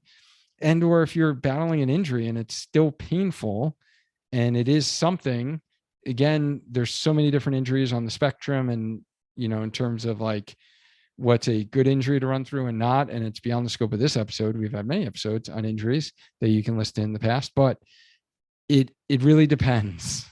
So again, if it is an injury thing, I would always defer to a local practitioner who can know a little bit more about your injury, who knows running and can guide you in terms of like, is it safe for you to run this race? But you have to modify the plan. And that's really, where it stands out. And Joel, thank you so much for your questions. I did see them. I think I answered most of them in terms of nutrition, in terms of plated racing shoes. And the only other thing that I would say is we talked about tapering as recovery, post race recovery. I think I need to end this episode because you can see like I can't even barely talk, right? So that means it's time to wrap it up, Duane. So I apologize for those questions I did not get to, because I feel bad because you guys like came in strong and you really stepped up to the challenge, because I needed questions, and you guys like in a short amount of time turned around some phenomenal questions. I got like a bunch more. If your question did not make it in this episode, please send me a DM on Instagram at Spark Healthy Runner, or on Facebook, message me in Messenger, Duane Scotti. I will answer your question personally. All right. I feel bad because you stepped up to the call and I want to answer your question. I apologize it did not get on the episode. Guys, if you enjoyed any of this episode, you found value in it. Honestly, the one thing I just ask for you is if you can just like copy the link to wherever you're watching this, whether it's YouTube, whether it's on the podcast, and like just share it with a running friend of yours who's running a marathon. Like, please, that's all I asked. It's not a big ask, right? It just helps other runners learn what we're learning, right? So one thing that I love to give to our community, right? I give you guys a lot with that, not asking a lot in return, is for you to do the same thing. Pay it forward, right? So if you learn anything on this episode, I'm sure a running friend of yours would love to learn it as well, who's running a marathon. So if you share it with them, that just helps more runners stay educated and stay healthy, so we can continue to train for a marathon in a healthy way where it doesn't need to like lead to injury or lead to burnout or lead you to hate running, because we want to be lifelong injury-free runners. So if you can please do that for me, I would greatly, greatly appreciate it. And as you're doing that, make sure that you're subscribed. If you're listening on Apple Podcasts, Spotify, hit that little like rating, the stars. It will literally take you 3 seconds. And it just helps like the whole podcast world find out that this was actually good quality information that's helpful, and maybe it would recommend it to another runner who's like searching for running podcast. So I would greatly appreciate that. I really appreciate you listening to this episode wherever you did listen. If you're on a run right now, like definitely keep enjoying your run. I hope you are crushing your run. And those that really enjoyed this episode, you are going to certainly like the next episode on Ask Duane, where we did answer your running questions just like we did today, a little different format. So for those who are listening on the podcast, just tune into episode 129. You get some great content just like we did today, rapid fire style.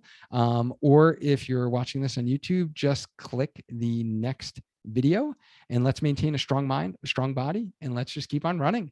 Until next time.